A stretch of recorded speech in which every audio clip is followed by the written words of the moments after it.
What's up, beautiful people? It is your girl, Kendra. Welcome back to another Kweenly Critique on Genius, MLK, and X series. So remember, my reviews have a couple of spoilers in it. So if you have not watched this series, episode 1 or episode 2, which I'm reviewing in this video, you might need to hop off and hop back on after you watch it, because like I said, spoiler.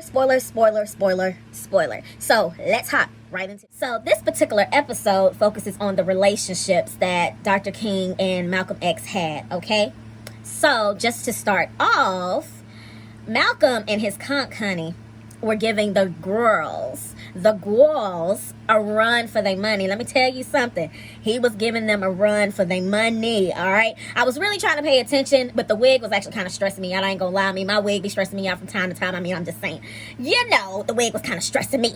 But anyway, in this particular episode, he was with this woman now. I think they changed her name for the series' sake, but when I read Malcolm X's autobiography, basically there were two women that he mentioned, and it was one white woman that he was with, and then there was a black woman, and I think her name was Laura, in particular, in the biography or autobiography, excuse me. But anyway, basically Malcolm ain't want her, okay? Literally, it was kind of sad because it was like, yo, this dude don't even want you. And unfortunately, you know, women at times would be trying to force stuff and make stuff work, but I mean, honestly, Malcolm ain't want her. I mean, you know, Malcolm at this time, before he got into the Nation of Islam, you know, he even said, you know, he was a ruthless man. He was just out there, and basically, you know, sister girl was like, listen, I see a future with you. I can see me being your baby mama, you know, basically. I mean, she ain't say baby mama, but you know, this is what she was basically saying to him. And, you know, basically he was just kind of like, nah, you know, it was just really unfortunate. It was. But, you know, he just really didn't want her, and she wanted him. And basically, even after he converted to Islam, he still didn't want her. It's just kind of unfortunate. She really tried. She tried, though. She did. Malcolm, as of now, is in like full commitment to the Nation of Islam and doing the Honorable Elijah Muhammad's bidding, okay? So he out here, he in the streets, he out here basically saying, listen, the black man religion is Islam. You need to go ahead and come over as you need to wake your mind, loose the chains off your mind. Basically, that's what he was doing. And basically, Aaron, like I said, is doing such an amazing job at this. But there is something about Aaron. He really plays very good stoic roles. I don't know if it's just his eyes. Like I told you, something about Aaron's eyes. Or something about his eyes, y'all. It's something about this man's eyes. But anyway, you know, he was just super stoic and just very, very hard and serious. But there was one particular part where he actually ends up seeing the girl at the beginning of the episode. He sees her again. And basically, they go out dancing. And so, you know, he's kind of like, no, I can't do this. I can't be dancing and stuff. And she was like, you can dance just a little bit. So, you know, he kind of got unstoic. And then you saw him kind of move and dance. And I was like, oh, I like to see this humanity. I love this. Like, it was just super, super nice. But from my understanding, I heard that he actually was a good dancer. So I was just like, well, fun fact, you know, Malcolm actually can dance. I said, all right, well, hey. I mean, I don't think they were doing dances like I just did. But, you know, it just really made me smile to see that. So, my favorite part of the episode is when Martin Luther King and Coretta were together. So, you know, they're going steady now. And so, you know, she all on their couch, or on his couch, and she all sitting up there with her silky stockings and her dress, sitting on the couch and wiggling her feet or whatever, and Martin is cooking. So I was like, you know what, this is probably some real stuff right here. I can actually see this happening. And so anyway, just seeing the humanity between the both of them was just so cute. I just loved it. And you know, it was this part where he was cooking, and you know, he fed her some of the food, and she was like, it needs some more seasoning. So he's like, girl, you done lost your mind, my food is good. So he done tasted, and then he was like, crap, you know, basically like, oh, she's right, let me add some seasoning. So then next thing you know, sister girl start taking off her silky stockings, and I said, ooh, not Coretta taking off the stockings. I said, ooh, let me clutch my pearls real quick. But then when he started to kiss on her leg, I said, ooh, I said, not that being nasty. Ooh, I said, oh, Lord. I said, okay.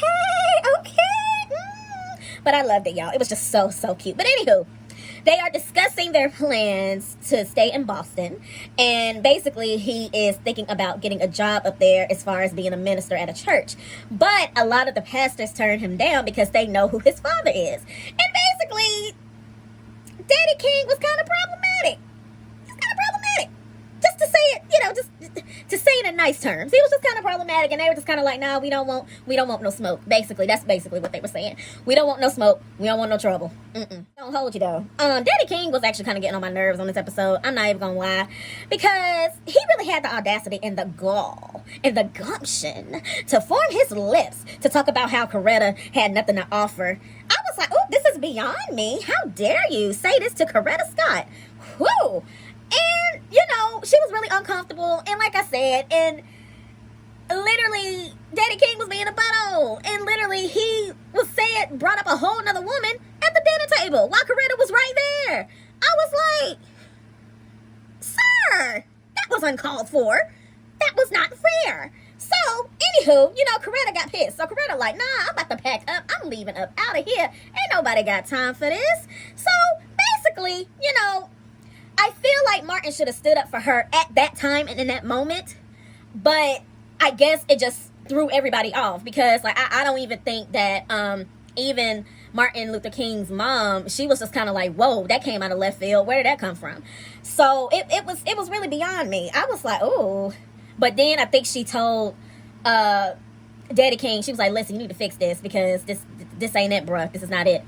So I think eventually his father and him had a talk, and basically Martin Luther King Jr. was saying to his dad, like, listen, I got to be able to establish myself and be my own man. I can't be in your image. I got to be me, And I believe his father understood that. But, I mean, of course, sometimes parents are still going to be, parents. And, he was just like, look, son, I'm just trying to look out for you. And I'm like, but Coretta had a lot to offer too, and you just automatically just was like, I'm dismissing her. It was kind of messed up. It really was. But before she left, and she was about to bounce, Martin came in and was just like, listen, I talked to my dad. This ain't about to happen no more. He ain't about to get in between us. And she was just like, you should have stood up for me. You should have stood up for me. But then he ended up proposing to her. He apologized. He proposed. And I just thought that was a very touching scene. It was super sweet. I'll say this. Coretta is a boss. Do you hear me? Just like Bernice King said, my mother was a force, okay? And Coretta was definitely a force. So tell me why, fun fact, if y'all did not know. Sister Girl said, I'm not saying such and such in my vows as far as being submissive to a husband and to be obedient and be subservient. She said this needs to be an equal partnership. So literally, she was like, we're not saying that to each other. And I was like, ooh. I said, well, all right, Coretta.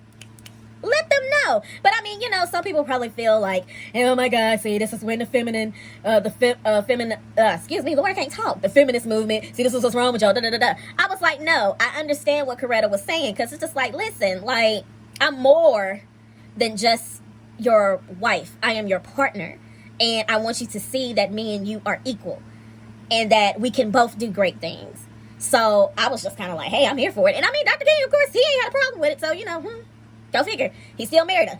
But, anywho, but I think the most jacked up part, in my opinion, was that they had to end up going to a funeral home for their honeymoon because there was no hotel that wanted to take them.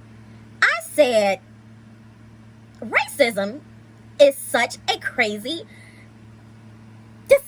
thought process. I'm like, for you not to allow two people who just got married into your establishment because of the color of their skin, I was like, racism is such a crazy mindset. I tell you, anybody who has like those thoughts, especially back in those times, I can't. It was just bananas to me. I just couldn't do it. So back to Malcolm. So Malcolm officially becomes a minister for the nation, right?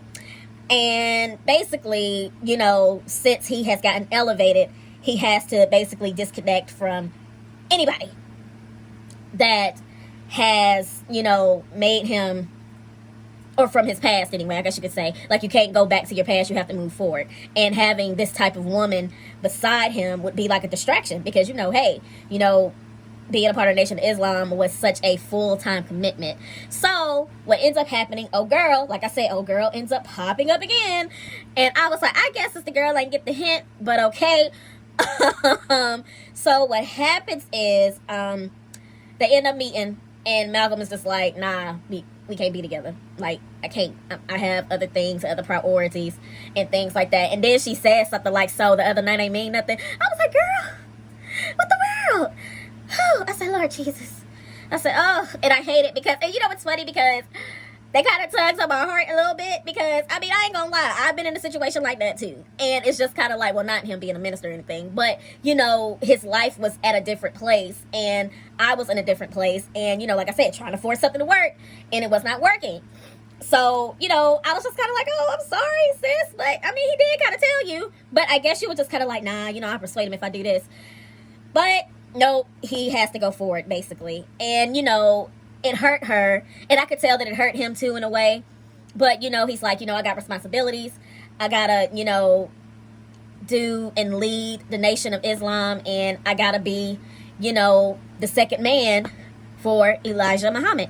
So he was just like, man, I gotta do what I need to do. But then the messed up part that I think was kind of jacked up was that his brother, Malcolm X's brother, ended up getting demoted. And the reason why he got demoted was because, from my understanding, he was having an inappropriate relationship with a younger woman. And, you know, he didn't know he was going to be demoted. So his brother was kind of like, what? That came from left field. But, you know, his brother had to tell him. And, I mean, it's unfortunate that, you know, your brother had to come to tell you.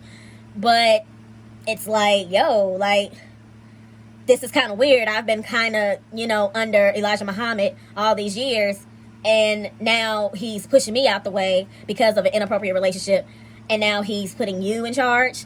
It's kind of jacked up.